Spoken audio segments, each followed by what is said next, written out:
एक ब्राह्मण रहते थे काशी में और उनके कोई संतान नहीं थी। बहुत ध्यानपूर्वक सुनिएगा। महादेव के चरणों में जाकर के उन्होंने अनन्य उपासना की, खूब तपस्या की।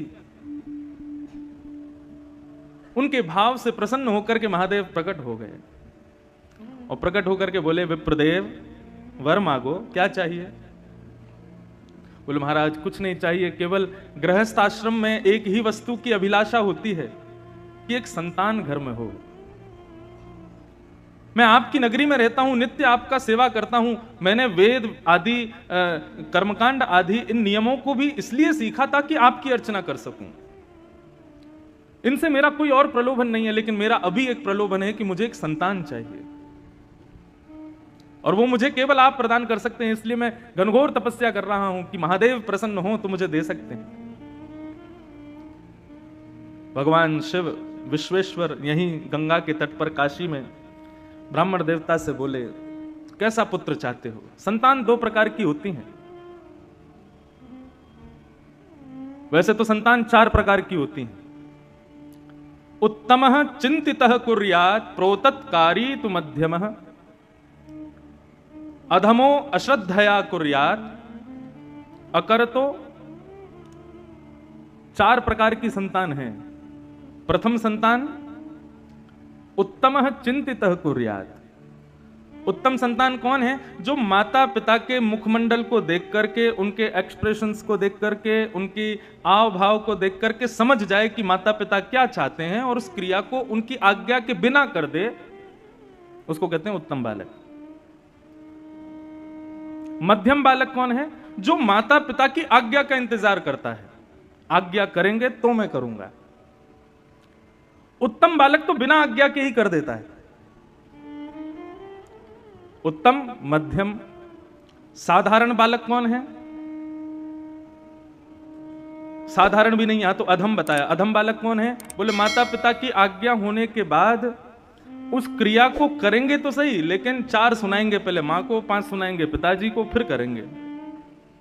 तुमको तो केवल मैं ही दिखता हूं, बस मुझे ही ऑर्डर करते रहते हो, ये कर ला, वो कर ला, ऐसा कर दे, वैसा कर दे। पूरे दिन मेरे पीछे पड़े रहते हो। बड़े भैया को कुछ नहीं बोलते, वो उसको बहन को कुछ नहीं बोलते, मेरे पीछे पड़े रहते हो। मैं ही जाऊंगा, मैं ही सब, मैं तो घर का नौकर हूं, ऐसा ऐसा सुनाते हैं। लेकिन आज्ञा पालन करते हैं, लेकिन बहुत सुना सुना के करते हैं। उनको अधम बालक कहते हैं।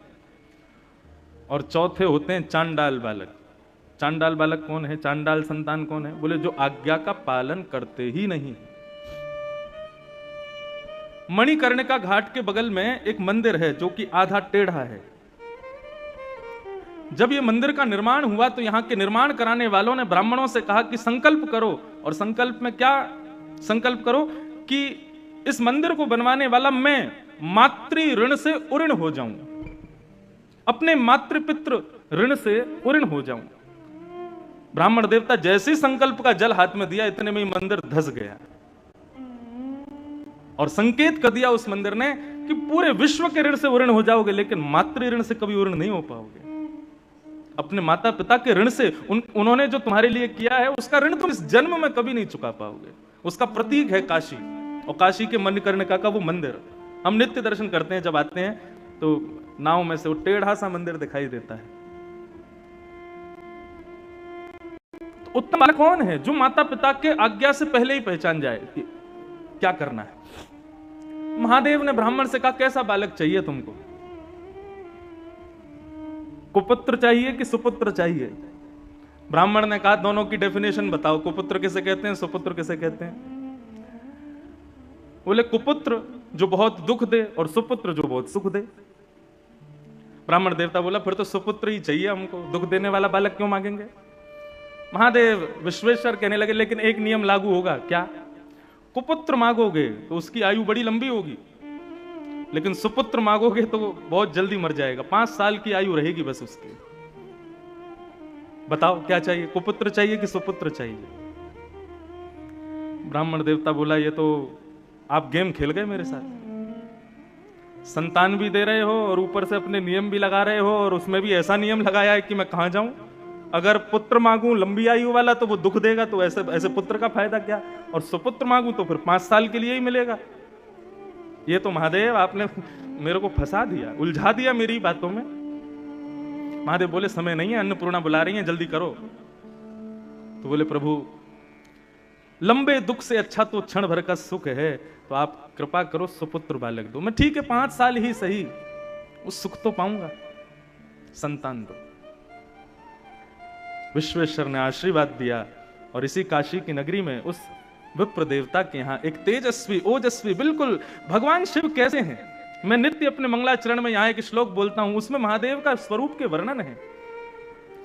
ध्याये नित्यम महेशम रजत गिरिनिभम चारु चंद्रावतंशम। शंकर जी का स्वरूप कैसा है? देखो बंधुओं, भगवत तत्व जो है ना, ये देखने का विषय नहीं। लोग कहते हैं आपने भगवान को देखा, अरे हम अपनी आंखों से अपनी खुद की नाक नहीं देख सकते जब तक शीशा आगे ना हो। आंखों के कितनी पास होती है नाक, देख सकते हो?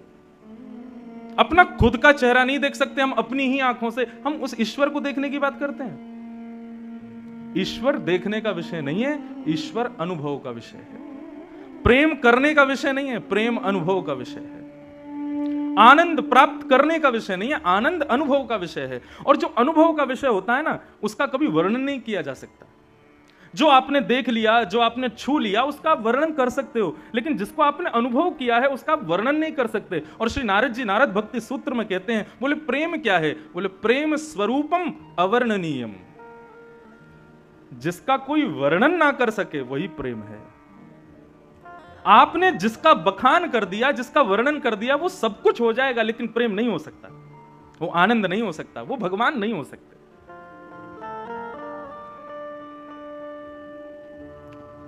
ब्राह्मण देवता के बालक हुए। अब ज्यों-ज्यों बालक बड़ा होता जावे, ब्राह्मण की चिंता बढ़ती जावे। बालक इतना सुंदर, शिव जैसा। शिव कैसे हैं? बोले जैसे चांदी का कोई पहाड़ हो, ऐसे चमकते हैं महादेव। यदि कभी प्रकट हो जाए तो ऐसे दिखेंगे, बिल्कुल शिव जैसा वो बालक। उसकी क्रियाएं, उसकी मुस्कान, उसकी अलकावली, उसका मुखमंडल, सबको देख करके सुख लगता है। लेकिन पिता नित्य चिंता करते हैं कि ऐसे बालक का क्या फायदा, 5 साल बाद तो चले जाना है।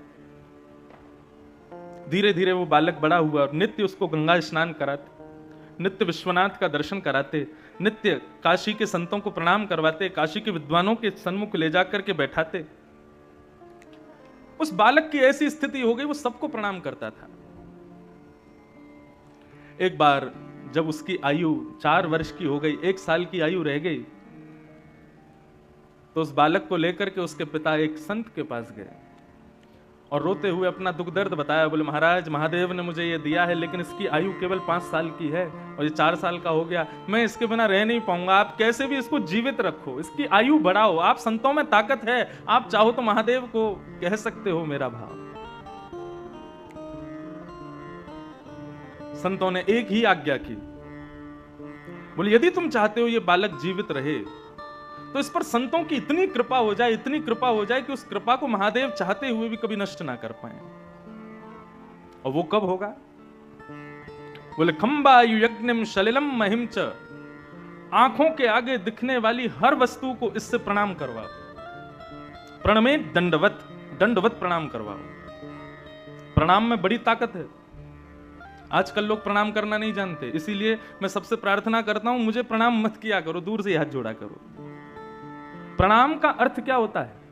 नमन। नमन माने अपने मन को सामने वाले के चरणों में अर्पित करना। लेकिन हमारे यहां भारतीयों में ऐसी प्रथा बन गई है कि बिना छुए तो प्रणाम मानेंगे ही नहीं। माताएं बहनों को मैं कहता हूं मत किया करो, आप दूर से करो, लेकिन नहीं मानते। यहां तो चलो फिर भी इतनी संख्या में लोग नहीं है, कई जगह तो इतनी भीड़ होती है कि महाराज धोती बचानी पड़ जाती है कि गाड़ी में बैठ तो जाऊं सही सलामत। प्रणाम में बड़ी ताकत है, लेकिन प्रणाम शरीर से नहीं होता है, प्रणाम मन से होता है, हृदय से होता है। हमारे पूज्य पिताजी महाराज अपनी कथा में कहते हैं, जिसको देख करके आंखें झुक जाएं, सर थोड़ा नीचे हो जाए और मन में भाव, उसके प्रति आदर का भाव प्रकट हो जाए, ये 3 क्रिया ही प्रणाम कहलाती है। और तुम आंखों में टकटकी लगा के देख रहे हो, सीना चढ़ा के खड़े हो, उसके आते नीचे झुक के प्रणाम करो, वो प्रणाम थोड़ा ही है। प्रणाम तो हृदय से होता है। संत ने आज्ञा की कि इस बालक को सबको प्रणाम करवाओ। अब तो वो बालक सबको प्रणाम करता, घर के बाहर दहली पे बैठा रहता और गली से जो निकलता, जीव जंतु आदमी कोई भी हो, सबको प्रणाम करता। एक दिन आया और उस गली में महादेव के प्रथम 7 शिष्य सप्त ऋषि पधारे। ये सप्त ऋषि कौन हैं? भगवान शिव के पहले 7 शिष्य हैं। सप्त ऋषि पधारे। जैसे ही सप्त ऋषियों को उस बालक ने प्रणाम किया, सप्त ऋषियों ने आशीर्वाद दिया, चिरंजीवी भव।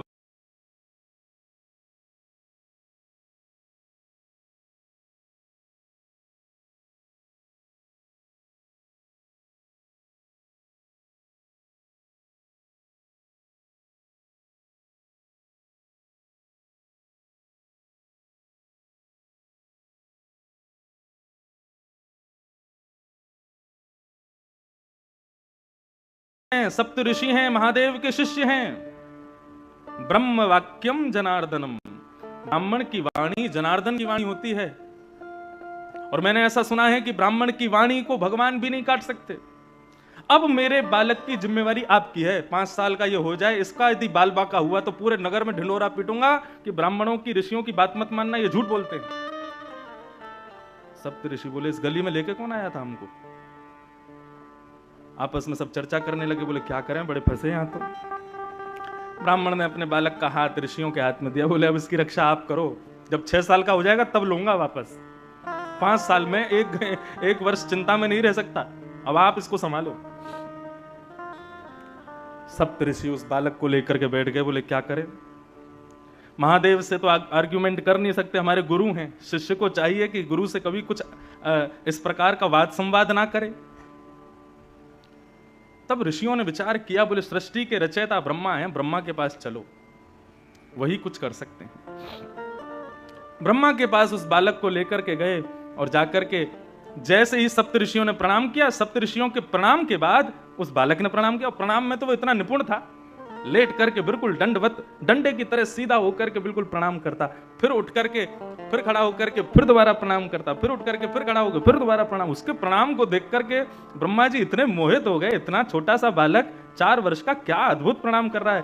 महादेव ब्रह्मा जी ने उसको आशीर्वाद दिया, चिरंजीवी भव, चिरंजीवी भव, चिरंजीवी भव। सप्तऋषि बोले हमारी बला कटी, अब इनकी जिम्मेवारी है। हंसने लगे सप्तऋषि। ब्रह्मा जी कहने लगे, बोले भैया हंस क्यों रहे हो? बोले काशी के एक ब्राह्मण का बालक है ये, और साक्षात देवादिदेव विश्वनाथ प्रभु ने ये बालक प्रदान किया है, और ये कह करके दिया है कि ये केवल 5 साल जिएगा। 4 साल का हो गया, इसका अंतिम वर्ष चल रहा है। हमने इसको चिरंजीवी भव का आशीर्वाद दिया, तो उसके पिता ने हमको ये बात बताई, हमने ला करके इस बालक को आपसे प्रणाम करा दिया। ब्रह्मा जी बोले, तो तुमने अपनी बला मुझ पर डाल दी, अपनी चिंता मुझ पर डाल दी। बोले तो फिर क्या करते हम, हमसे चिंता सहन नहीं हो रही थी, अब आप ही इसकी रक्षा करो, और यदि आपकी वजह से इसकी रक्षा नहीं हुई तो हम तीनों लोकों में ढिंडोरा पीटेंगे कि ब्रह्मा के पास शक्ति नहीं है, ब्रह्मा झूठ बोलता है। ब्रह्मा जी बोले बड़े चतुर हो तुम लोग। बोले ये चतुराई इसके पिता से हमको मिली। ब्रह्मा जी बोले अब तो फिर एक ही उपाय है, स्वयं विश्वनाथ यदि चाहें तो ये बालक जी सकता है। और उस बालक को गोद में लेकर के ब्रह्मा सीधे पहुंचे महादेव के पास। ब्रह्मा जी ने प्रणाम किया, और ब्रह्मा जी के उठते ही महाराज उस बालक ने जो दंडवत प्रणाम किया शिव को, बाकी सब तो बैठे बैठे उसका प्रणाम देखते थे, लेकिन महादेव तो उठ करके गए और बालक को हृदय से लगा लिया। बोले बालक चिरंजीवी भव, चिरंजीवी भव। जब महादेव ने आशीर्वाद दिया, सप्त ऋषियों के नेत्र सजल हो गए, ब्रह्मा के नेत्र सजल हो गए,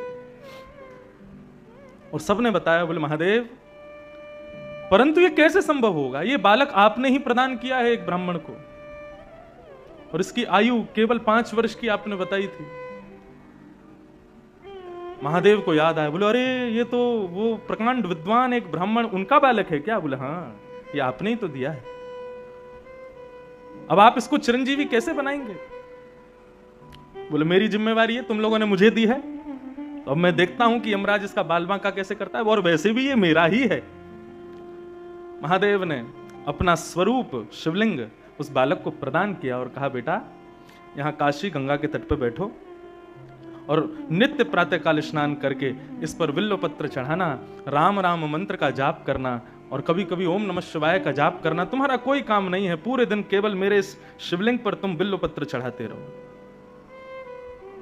वो बालक नित्य विश्वनाथ की आज्ञा से उस शिवलिंग की पूजा करने लगा। 5 वर्ष जैसे ही पूर्ण हुए, 5 साल का वो बालक जैसे ही हुआ, यमराज प्रकट हो गए। अपनी तलवार से उस बालक के सर में प्रहार करने वाले थे, इतने में ही महादेव का त्रिशूल सामने आ गया और आकर के महादेव ने कहा, क्या कर रहे हो? बोले, प्रभु इस बालक का जीवन आज पूर्ण होने वाला है, इसको लेने आया हूं। बोले, आपको कैसे पता इसका 5 साल का जीवन है? बोले, क्योंकि ये बालक आपने ही उस ब्राह्मण को दिया था और 5 साल की आयु कह करके दिया था, तो मैं तो आपकी बात की रक्षा करने के लिए इस बालक को लेने आया हूं। 5 साल पूरे हो गए, अब इसके जाने का समय हो गया। महादेव बोले, इस बालक को उस ब्राह्मण को किसने दिया? यमराज बोले, आपने दिया। ये 5 वर्ष जिएगा, ये आज्ञा किसने की? बोले, आपने करी। तो बोले, तो तुम जानते हो शिव का दिन कितना बड़ा होता है?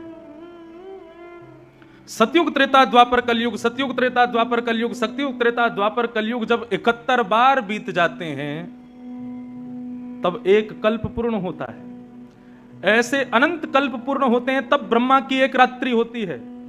ऐसा ब्रह्मा भी अपने अनंत रूप बदल देता है तब महादेव का एक दिन होता है। और ऐसे महादेव ने इसको 5 वर्ष जीने का आज्ञा की है, तो इसका 5 वर्ष कितना लंबा है तुम अब गणित लगाते रहो। ये सामान्य 5 वर्ष के लिए जीवित नहीं रहेगा, ये महादेव के 5 वर्षों तक जीवित रहेगा। और वही बालक इस काशी में मार्कंडेय ऋषि के नाम से जाने गए, जो आज तक चिरंजीवी है। और बंधुओं, इनका नाम मैंने क्यों लिया है? यही मार्कंडेय मुनि अपने अनुभव से कहते हैं। जब प्रलय देखा, सबका नाश देखा इन्होंने, लेकिन एक का नाश नहीं देखा। किसका? करारविंदेन पदारविंदम मुखारविंदे विनवेशयन्तम वटस्य पत्रस्य पुटे शयानम् वालं मुकुंदम मनसा स्मरामि। श्री कृष्ण गोविंद हरे मुरारे, हे नाथ नारायण वासुदेव, जिह्वे पिबस्वा मृतमेत देव, गोविंद दामोदर माधवे। बात मैं इसलिए कह रहा था कि मार्कंडेय ऋषि को इतनी लंबी आयु भगवान ने दी, महादेव ने दी, विश्वनाथ ने दी। किसके लिए दी? ताकि वो हमारे कन्हैया के आश्रित हो जाएं, ताकि वो हमारे बाल मुकुंद का दर्शन करें। कैसा दर्शन किया? मार्कंडेय मुनि ने तपस्या की और तपस्या करके भगवान से प्रार्थना की, मैं प्रलय देखना चाहता हूं, प्रलय कैसी होगी। भागवत के 11 स्कंद में, 12 स्कंद में प्रलय का दर्शन आता है मार्कंडेय मुनि का। और जब भगवान ने मार्कंडेय ऋषि को प्रलय का दर्शन कराया, सब कुछ जल निमग्न हो गया। तभी वो देखते हैं कि एक बट का पत्ता तैरता हुआ आ रहा है। मार्कंडेय मुनि ने ऊपर चढ़ करके जैसे ही देखा तो क्या देखा? करार विंदे, अपने हाथों से, करार विंदेन पदार विंदम, अपने हाथ, दोनों हाथों से अपने एक पैर को पकड़ करके, मुखार विंदे विनवेशयंतम, अपने चरण के एक अंगूठे को एक नन्हा सा बालक पी रहा है। करार विंदेन पदार विंदम मुखार विंदे विनवेशयंतम वटस्य पत्रस्य पुटे शयानम बालम मुकुंदम मनसा स्मरामि। सबका प्रलय हो गया, नन्हे से हमारे गोपाल जी का प्रलय नहीं हुआ। ये दर्शन मार्कंडेय ऋषि ने किया। भगवान अपने पैर का अंगूठा क्यों पीते हैं? ठाकुर जी कहते हैं पूरा विश्व इसको पीता है। इनको धो धो के ये क्या है? ये ठाकुर जी के अंगूठे का जल ही तो है। आज हमारे वेद पंडित जी बहुत बढ़िया बात बता रहे थे। बोले कि देखो महाराज जी, गंगा जल को सब लोग मुख से लेते हैं, सिर से लगाते हैं, स्नान करते हैं, लेकिन महादेव, बोले महादेव तो गंगा जी को ही मुकुट बना के पहनते हैं, अपने सिर पर ही धारण करते हैं। बोले श्री नारायण के चरणामृत उसको नीचे भी नहीं आने देते, अपनी जटाओं में बांध करके रखते हैं। सबके अलग अलग सुंदर सुंदर मुकुट हैं, किसी का स्वर्ण का मुकुट है, किसी का पद्मराग का मुकुट है, किसी के अन्य अन्य धातुओं के मुकुट हैं, लेकिन महादेव का मुकुट क्या है? बोले गंगा ही उनका मुकुट है, श्री कृष्ण चरणामृत ही उनका मुकुट है। इन दोनों में ज्यादा अंतर नहीं है, ये हरि और हर, ये दोनों एक ही हैं, एक दूसरे के साथी हैं, एक दूसरे के स्वामी भी हैं और एक दूसरे के सेवक भी हैं। जैसे ही शिव जी को पता चला कि रघुनाथ जी ने समुद्र पर सेतु बनाया, सब दूतों ने आके बनाया, बोले जय हो रघुनंदन राम की जय हो। शिव जी बोले क्या हुआ? बोले आज रघुनाथ जी ने समुद्र पर सेतु बनाया। लेकिन शंकर जी ने ये नहीं सुना कि समुद्र पर सेतु बनाया। बोले अच्छा, समुद्र मतलब ससुर जी, काट दिया, चलो तो हम पीछे क्यों रहे। जब आया समय तो ले दक्ष का ही सर काट दिया, फिर बहुत प्रार्थना करने पर बकरे का सर लगा दिया, लेकिन पीछे नहीं हटे हैं। अनुब्रजाम में हम नित्यम, किसका अनुगमन कर रहे हैं? बोले कि जो हमारे हरि करेंगे वही हम करेंगे। दोनों एक दूसरे के समान हैं, दोनों में कोई भेद नहीं है। शिव दो द्रोही मम दास कहावा, सोनर सपनु मोह न पावा। भगवान श्री राम कहते हैं यदि कोई शिव द्रोही है और मेरा दास है, लेकिन शिव से द्रोह करता है, सोनर सपने मोह न पावा, वो नर मेरी प्राप्ति कभी नहीं कर सकता। और यही बात शंकर जी कहते हैं, कोई मेरा अनन्य भाव रखता है लेकिन नारायण का अपमान करता है, रामकृष्ण की अवहेलना करता है, उस व्यक्ति को स्वप्न में भी मेरा दर्शन नहीं होगा। नारायण तो फिर भी दर्शन से ही वंचित करेंगे, लेकिन महादेव तो त्रिशूल ही घुसा देंगे सीधे। इसलिए दोनों में भेद मत मानो, दोनों में कोई भेद मत रखो। ऐसे हर की भूमि में हरि पधारे हैं, इसलिए मन का भाव था कि यहां दशम स्कंद को प्रधान लेकर के आज से कथा की जाए, और विशेष भाव से पूरी कथा में केवल दशम स्कंद का ही मुख्य भाव रखा जाए, जहां पर भगवान की बाल लीला आदि लीलाओं का ही श्रवण करने का हम सबको सुख प्राप्त हो, सौभाग्य प्राप्त हो। उस भाव से यहाँ कथा करने का भाव बना कल, तो आज से हम लोग दशम स्कंद ही प्रारंभ करेंगे, ताकि महादेव को ठाकुर जी की मधुरतम लीलाओं का श्रवण करा सकें, क्योंकि यहाँ के मुख्य श्रोता वे ही हैं, वे ही सुनने के लिए यहाँ पर पधार रहे हैं। आज छठ का उत्सव है, पूरी वाराणसी में उत्सव मन रहे हैं, सुनाई दे ही रहा है। लेकिन कभी कभी लगता है संसार कितना बदल गया, और मैं कहूं तो सुनने में अटपटा भी लगेगा, मेरी उम्र ही कितनी, आप लोग तो इतने बड़े बड़े बैठो, आपने देखा होगा बदलता हुआ संसार। पहले हमारे यहाँ के पर्वों में मध्यम सुगम संगीत होता था, ब्राह्मणों के द्वारा सुंदर वेद पाठ आदि करके, और घर के सदस्य जन जो हैं पूजा आदि करते थे, दीपावली, होलिका दहन और आदि आदि पर्वों को मनाते थे। लेकिन आजकल हम लोगों की स्थिति देखो, सुन लो कितनी जोर से आवाज आ रही है, छठ उत्सव मनना। जब मैं नौका से उतर रहा था तो इतना भयंकर डीजे बज रहा था, लेकिन जब मैंने कान लगा के सुना तो वो छठ का कोई भजन चल रहा था। मैंने कहा भजनों की स्थिति देखो क्या हो गई। देवताओं में और दैत्यों में अंतर क्या था? यही तो था। दैत्य कौन? जो सारे नियमों का उल्लंघन करते हुए क्रियाएं करें, वो दैत्य हैं। और देवता कौन? जो हर चीज का ध्यान रखे। कल आपके यहां कथा पूरी करके जब मैं वापस पहुंचा, तो जहां हम रह रहे हैं वो बिल्कुल शुद्ध काशी है, बनारस है शुद्ध। वहां गाड़ियां भी नहीं आती, बाइक तो लोग घुसा देते हैं जबरदस्ती, नहीं तो उसके लिए भी जगह नहीं है। कल जैसे ही वहां नाव से उतर के अपने घर की ओर जा रहे थे, तो एक साधारण, मैं 3 दिन से निकल रहा था, मैं कभी नहीं गया, एक सुंदर सा एक दरवाजा, और अंदर से इतनी मधुर स्वर, इतने सुंदर ध्वनि सुनाई दे रही थी, सब रुक गए। और भीतर जब जाकर के देखा तो महादेव के अनन्य प्रेमी पुत्र गणपति विराज रहे हैं, और सामने छोटे छोटे 3 बालक क्या अद्भुत शास्त्रीय संगीत गा रहे थे। उनका स्वर सुन करके हम लोग कम से कम 20 मिनट तक वहीं खड़े रहे, और मानो ऐसा लग रहा था जैसे मसनद पर ऐसे कोई अपना हाथ रख करके बिल्कुल आनंद के अंदाज में पूरे जगत से निवृत्त होकर, बिल्कुल जैसे एकांत में बैठ के कि कोई डिस्टर्ब ना करे, और गणपति बैठ करके स्वर सुन रहे हैं। वो सुनकर के मन स्तब्ध हो गया, कुछ कहने की इच्छा नहीं हो रही थी। कोई बोल भी रहा था तो मैं कह रहा था शांत हो जाओ, कोई हल्ला मत मचाओ, उनको सुनो क्या गा रहे हैं। वो हृदय स्पर्शी था, आत्मा को स्पर्श कर रहा था। लेकिन आजकल हम मानवों को क्या हो गया है, यदि कोई शास्त्रीय संगीत गाने वाला आ जाए तो महाराज जितनी भीड़ होती है उससे भी कम हो जाती है, पंडालों में चले जाते हैं उठ के लोग, नहीं समझ में आ रहा, नहीं सुन सकते। ये हमारा अभाग्य है। वो तो अपने अपने स्थान पर पूर्ण है, हम में इतनी क्षमता नहीं है, हम में इतनी योग्यता नहीं कि हम उसको सुन सकें। पंडित जी घर पर पूजन कराने आते हैं तो यजमान लोग पहले कहते हैं पंडित जी 15 मिनट में ही करा देना, पूजा है 1.5 घंटे की। लेकिन पंडित जी को पहले कह देंगे इससे ज्यादा समय मत लगाना। जहां आधा घंटा जाने लग जाता है तो पंडित जी को घड़ी दिखाने लगते हैं, अब जल्दी कराओ हमको जाना है। वो नौकर नहीं है तुम्हारे।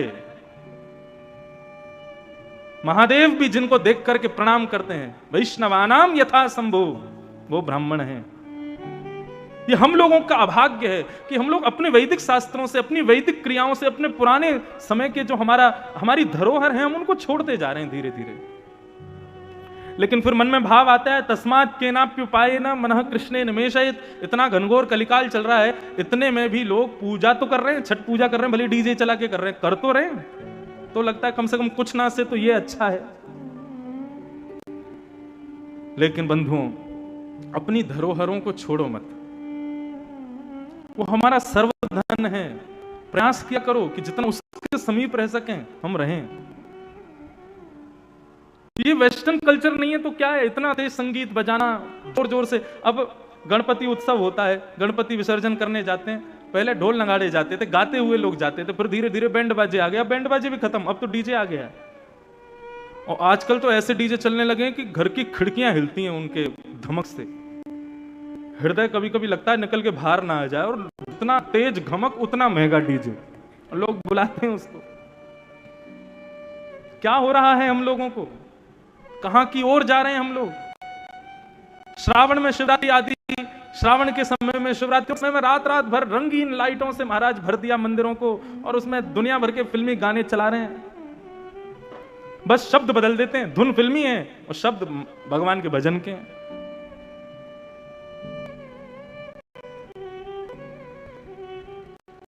अपनी तत्वता को मत छोड़ो, देव बने रहो, दैत्य मत बनो। देव भी मत बनो, दैत्य भी मत बनो, इंसान बने रहो। आपको जानवर को उसका धर्म नहीं सिखाना पड़ता। शेर जानता है मेरा धर्म क्या है, हिरण जानता है मेरा धर्म क्या है, गौ जानती है मेरा धर्म क्या है, सूकर जानता है मेरा धर्म क्या है। मानव को ही समझाना पड़ता है तेरा धर्म क्या है, सीख ले, इंसान बन जा, मानव बन जा। क्योंकि हम सब भूल निकल चुके हैं उस मार्ग से आगे। तो छठ पूजा की सबको बहुत बहुत बधाई, शुभकामनाएं। तो हम लोग आज मन में विचार आया कि 10वें स्कंद से ही कथा को प्रारंभ करें, और फिर ठाकुर जी के चरणों में ये 10वें स्कंद के भाव से ही आगामी 5 दिनों तक इसी को ही श्रवण करेंगे, जहां पर भगवान की सुंदर मधुर लीलाओं का श्रवण लाभ हम सबको प्राप्त होगा।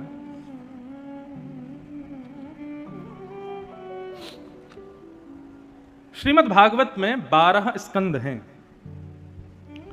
और ये 12 स्कंद भगवान के श्री चरणों से लेकर के ललाट तक का दर्शन कराते हैं। प्रथम स्कंद और द्वितीय स्कंद ये भगवान के श्री चरणारविंद हैं।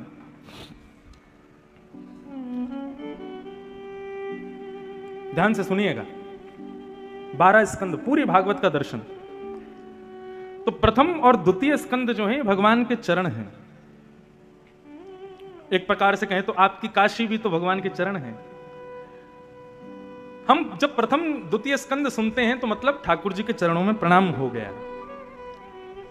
तृतीय और द्वितीय स्कंद भगवान के जंगा है, मतलब चरणों में प्रणाम किए को भगवान ने अपने दोनों हाथों से, तो तृतीय और चतुर्थ स्कंद भगवान के हाथ हैं, भुजा। 2 स्कंदों से प्रणाम किया, और फिर 2 स्कंदों से क्या हुआ, भगवान ने अपने हाथों से प्रणाम किए हुए उस भक्त को उठाया। ये हो गए तृतीय चतुर्थ स्कंद। पंचम और षष्ठ स्कंद ये भगवान के दोनों पानी तलम हैं। भगवान की दोनों जंगा हैं। मतलब चरण में प्रणाम किए को ठाकुर जी ने दोनों भुजाओं से उठा करके अपनी गोद में लिटा दिया, जैसे एक मां अपने बालक को लिटाती है। सप्तम और अष्टम स्कंद ये भगवान के, सप्तम स्कंद उदर है, अष्टम और नवम स्कंद ये भगवान का वक्षस्थल है, दसम स्कंद भगवान का हृदय है। तो भगवान क्या करते हैं, जिस प्रकार मां अपने भूखे बालक को अपने पास बुला करके अपना पयोधर का पान कराती है, ऐसे ठाकुर जी दसम स्कंद के भाव से हमको तृप्त करते हैं। दसम स्कंद में भगवान की सारी लीलाएं हैं। एकादश स्कंद भगवान का ललाट है, मस्तिष्क है। जब बालक पेट भर जाता है, दूध पी लेता है, तो मां फिर उसको अपने पयोधर से दूर करके फिर उसके मुखमंडल को देखती है। चेहरे से ही पता चल जाता है कि वो तृप्त हुआ कि नहीं, उसकी भूख मिटी कि नहीं। एकादश स्कंद ये पुष्टि करता है कि सुनने वाले श्रोता जो हैं वो पुष्ट हुए कि नहीं, उनकी भूख पूरी हुई कि नहीं। और फिर द्वादश स्कंद जो है ये भगवान की उठी हुई भुजा है। मतलब एकादश स्कंद के बाद फिर ठाकुर जी उस बालक को गोद में ऊपर की ओर उठा लेते हैं, जैसे मां अपने बालक को दुग्ध पिला करके फिर थोड़ी देर उसके संग खेलती है, ऊंचा उठा करके उसको आनंद कराती है। इस प्रकार ये द्वादश स्कंद हैं श्रीमद् भागवत के, जिसमें से दसम स्कंद जो है ये भगवान का हृदय है। और इस दसम स्कंद में भी रास पंचाध्यायी ये ठाकुर जी का मुख्य हृदय है। तो उसी दसम स्कंद को हम आप सब लोग श्रवण करेंगे। ठाकुर जी का हृदय, ठाकुर जी का हृदय मतलब शिव का परम धन, वो हम श्रवण करेंगे। दसम स्कंद का प्रारंभ कैसे होता है? परीक्षित बीते 4 दिनों से कथा श्रवण कर रहे हैं। सुखदेव जी महाराज मंच पर आसीन हैं और सुखदेव जी परीक्षित को आज्ञा करते हैं कि परीक्षित, भगवान श्री कृष्ण ने मथुरा में जन्म लिया, जन्म लेकर के गोकुल गए, गोकुल से फिर नंदगांव गए, वृंदावन गए, आदि आदि लीलाएं की, कालिया नाग आदि को मार दिया, इतने राक्षस मारे, मथुरा जाके कंस को मार दिया, कंस को मार करके देवकी वसुदेव को मुक्त कर दिया, उग्रसेन को राजा बना करके ठाकुर जी ने सांदीपनी गुरुकुल में अध्ययन किया और वहां से आकर के ठाकुर जी बलराम जी का हाथ पकड़ के रण छोड़ के द्वारिका भागे, द्वारिका की स्थापना की, 16,108 याग किए, महाभारत युद्ध कराया और युद्ध कराने के बाद ठाकुर जी एक दिन लौट करके आए, आदि आदि कुछ लीलाएं करके स्वधाम चले गए। और ये कथा पूरी सुना करके श्री शुकाचार्य जी शांत हो गए। परीक्षित अब भी श्रवण के लिए बैठे हैं, लेकिन आज जब थोड़ी देर के लिए कथा विराम हुई तो परीक्षित ने निवेदन किया, प्रभु आप शांत क्यों हो गए? आप कहिए ना, आप सुनाइए ना। सुखदेव जी बोले, सुना तो दी कथा, मथुरा में जन्म हुआ, वृंदावन में ये किया, बरसाने में नंदगांव में ये किया और मथुरा में जाके ये किया, आदि आदि ये सारी लीलाएं हैं ठाकुर जी की, बस यही तो लीला है, इससे आगे और क्या सुनाऊं तुमको?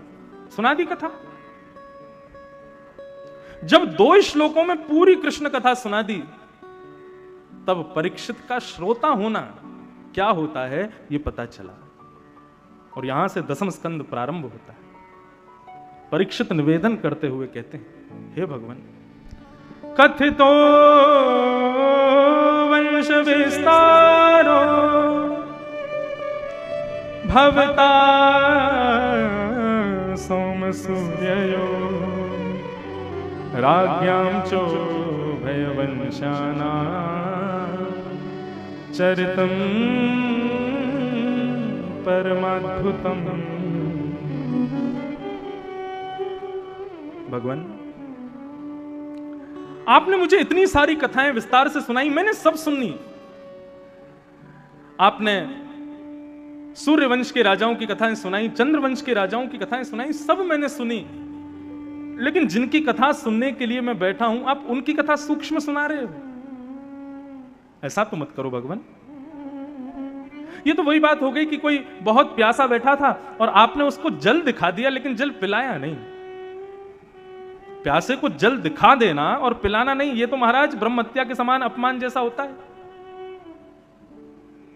प्रभु, इस प्रकार मेरा वध मत कीजिए। मैं 4 दिन से एक आसन पर बैठा हूं, ना ही मैंने कुछ खाया, ना ही मैंने कुछ पिया, एक निवृत्त होकर के बैठा हूं केवल कृष्ण कथा सुनने के लिए, और आप उन कृष्ण की कथा मुझे 2 मिनट में सुना करके शांत कर रहे हैं। ऐसा क्यों कर रहे हैं भगवान? बंधुओं, श्री नाभाजी महाराज भक्तमाल में कहते हैं, श्रवण रसिक कहीं सुने ना परीक्षित से, जो पानु करत लागी कोटि गुण प्यास है। परीक्षित जी कैसे श्रोता हैं? बोले कैसे श्रोता है? बोले एक तो होता है प्यासा कि वो पानी पीता जाए और जितने घूंट अंदर लेवे उतनी प्यास उसकी कम होती चली जाए। लेकिन परीक्षित कैसे प्यासे हैं? बोले जितना पानी पी रहे हैं उतना प्यास और ज्यादा लग रही है।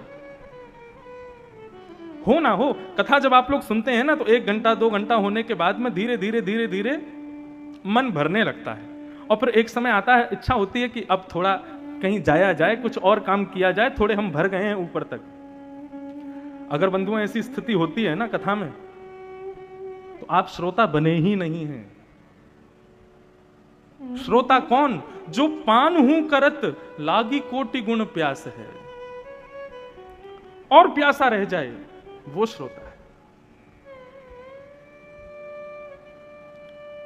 श्रीमद् भागवत सुनने की आज्ञा नहीं दी है श्री वेदव्यास जी महाराज ने। निगम कल्प तरोर गलितम फलम सुख मुखाद्रम तद्रव संयुतम पिबत भागवतम रसमालयम मुहुर्हो रसिका भुवि भावुका। वेदव्यास जी कहते हैं, पिबत भागवतम रसमालयम, ये भागवत की कथा जो है ये सुनने का विषय नहीं है, पीने का विषय है, पान करने का विषय है। और कर्ण रंध्र से इसको श्रवण नहीं करना है, इसका पान करना है। क्यों? सुनी हुई वस्तु विस्मृत हो सकती है, सुनी हुई वस्तु को आप भूल सकते हो, लेकिन जिसका पान किया है वो तो अपना असर दिखाएगी, वो तो अपना असर करेगी। मदिरा का सेवन किया है तो मदिरा नशा करेगी, औषधि का सेवन किया है तो औषधि अपना अपना अपना गुण दिखाएगी। लेकिन औषधि का श्रवण करने से रोग दूर नहीं होता, औषधि का पान करना पड़ता है। ठीक वैसे ही श्रीमद् भागवत भव औषधि है, भव रोग को मिटाने वाली, इसका पान ही करना पड़ेगा, इसको सुनने का विषय नहीं बताया है। भागवत को श्रवण करो, पियो। श्रवण पुटे सुषमृतम, कान रूपी दोनों में भर भर के पियो। श्रीमद् भागवत में भगवान का ही अवतार हुए पृथु महाराज, जिनकी वजह से धरती को पृथ्वी कहा जाता है। पृथु महाराज भगवान से वरदान क्या मांगते हैं? 100 अश्वमेध यज्ञ किए, लेकिन 99 के बाद इंद्र ने पूरा नहीं होने दिया। जब क्रोध आया तो भगवान प्रकट हो गए। भगवान बोले, ये 100 अश्वमेध यज्ञ इंद्र पूरा नहीं होने दे रहा, ऐसा मत सोचो पृथु, ये मैं पूरा नहीं होने दे रहा हूं। पृथु महाराज बोले, क्यों? आप क्यों नहीं होने दे रहे पूरा? भगवान बोले, 100 अश्वमेध पूरे होने पर क्या मिलता है? इंद्र की पदवी मिल जाती है, इंद्र का सिंहासन मिल जाता है। इंद्र देवता का नाम नहीं है, इंद्र पदवी का नाम है। कुछ मुख्य देवों को छोड़ करके बाकी जितने भी देवता हैं ये सब पदवियां हैं, ये देवता नहीं है कोई। जैसे वरुण देव हैं, इंद्र देव हैं, वायु देव हैं, ये सब पदवियां हैं। जब एक मनवंतर पूरा होगा, पुनः पृथ्वी की सृष्टि की रचना होगी, तो ये पदवियां, इन पर हम में से कोई ना कोई बैठा होगा। हम में से कोई इंद्र बन जाएगा, हमारे कर्मानुसार, हमारी भक्तियानुसार, हमारे यज्ञानुसार। हम में से ही कोई वरुण बन जाएगा, हम में से ही कोई वायु बन जाएगा। ये देवताओं की पदवियां हैं और मानव पुण्य के प्रभाव से इन पदवियों को प्राप्त करता है। बहुत लंबा विषय, उसमें नहीं जाएंगे। तो देवत्व पदवियां हैं, और यदि तुमने अश्वमेध यज्ञ 100 पूरे कर लिए तो तुमको इंद्र की पदवी मिल जाएगी। और इंद्र की पदवी, देव बनना अच्छी बात है, लेकिन देवता मेरे उतने समीप नहीं होते जितने समीप भक्त होते हैं। और पृथु, मैं नहीं चाहता कि तुम देव बन जाओ, क्योंकि तुम मुझसे दूर हो जाओगे, इसलिए तुम्हारे 100 यज्ञ पूरे नहीं होने दे रहा मैं। मैंने कल भी कथा में कहा था, यदि मनवांछित इच्छाएं पूरी नहीं हो रही हैं तो इसका मतलब यही समझो कि ठाकुर जी आपका भला चाहते हैं, ठाकुर जी कुछ कृपा करना चाहते हैं, ठाकुर जी ने कुछ भला सोच के रखा, इसीलिए तुम्हारी इच्छाएं पूरी नहीं कर रहे वो। तब पृथु महाराज को लगा कि अरे मैं क्या प्रेम करता हूं, ठाकुर जी तो मुझसे दुगना प्रेम करते हैं। तब पृथु महाराज ने भगवान से कहा, तो मुझे दूसरा वरदान दो। भगवान बोले, क्या चाहिए? बोले, ऐसी कृपा कर दो कि मेरे शरीर में जितने रोए हैं प्रत्येक रोए में श्रवण की शक्ति प्रकट हो जाए, सुनने की शक्ति आ जाए, मेरे प्रत्येक रोए में कान प्रकट हो जाएं। भगवान बोले, कैसा विचित्र वरदान मांग रहे हो, ये क्या कहना चाहते हो? तब पृथु महाराज कहते हैं, बोले प्रभु मैं ये इसलिए मांग रहा हूं क्योंकि आपकी कथा सुनने के लिए मुझे 2 कान बहुत कम लगते हैं। मैं अपने प्रत्येक रों से आपकी कथा सुनना चाहता हूं, मैं प्रत्येक अंग से आपको सुनना चाहता हूं, आपको ग्रहण करना चाहता हूं, इसलिए मेरे प्रत्येक रोम में आप श्रवण की शक्ति प्रकट कर दो। वृंदावन की एक गोपी गाती है, आशावरी, यमुना जल भरने के लिए गई। वृंदावन की स्थिति जो पृथु महाराज मांग रहे हैं भगवान से, वृंदावन तो नित्य उसी स्थिति में रहता है। एक गोपी यमुना जल भरने के लिए जा रही है, कानों में रुई लगा करके जाती है। दूसरी गोपी ने कहा, बोले क्या कर रही है? बोले मैं कानों में रुई लगा करके जा रही हूं। बोले क्यों, कानों को क्यों बंद करके जा रही है? बोले तुझे नहीं पता, जब कोई कृष्ण बोलता है ना, जब कोई गोविंद बोलता है, जब कोई माधव बोलता है ना, तो मैं मूर्छित हो जाती हूं, मैं काम नहीं कर पाती, इसलिए मैं कानों में रुई लगा के आई हूं। कहीं कोई कृष्ण ना बोल दे, कहीं कोई माधव ना बोल दे, कहीं कोई गोपाल ना बोल दे, कहीं मैंने सुन लिया ना तो मेरी स्थिति बिगड़ जाएगी। इसे कहते हैं श्रवण, जहां सुनते ही आप अपने देहाभिमान से शून्य हो जाओ। सुनने के बाद भी देह अभिमान में है, देह अपनी फिक्र करवा रहा है तुमसे, तो तुमने सुना ही नहीं है। जहां चित्त की चिंता छूट जाए, जहां देह की चिंता छूट जाए, जिह्वा की प्यास नष्ट हो जाए, उदर की भूख चली जाए, तब समझना तुमने सुना है। उस श्रेणी में पहुंच गए हैं श्री सुखदेव जी और परीक्षित जी। तो गोपी जाती है और जाकर के जैसे ही यमुना जल भरने लगती है, पल्ली पार ठाकुर जी अपनी गैया चराते चराते कहीं दूर निकल गए, तो ठाकुर जी को बुलाने के लिए सारे ग्वाल बाल अपने मुख पर हाथ रख के कहने लगे, कन्हैया, गोपाल, माधव। और जैसे ही उन्होंने कृष्ण नाम का उद्घोष किया, सर घूमने लगा गोपी का, हाथ कांपने लगे, मटकी हाथ से गिर गई और उसी क्षण यमुना के पुलिन पर गिर गई। दूसरी गोपी ने उसके मुख पर यमुना जल छिड़का। जब होश में आई तो उसने कहा, क्या हुआ? रुदन करते हुए बोले मैं तो सोचती थी कृष्ण नाम केवल कानों से प्रवेश करता है, लेकिन आज मुझे पता चला कि मेरा प्रत्येक रों से कृष्ण नाम प्रवेश करता है। किस किस को बंद करके आऊं मैं? तब अष्ट सखा के श्री कृष्णदास जी ने उस गोपी की मनस्थिति को गाया है।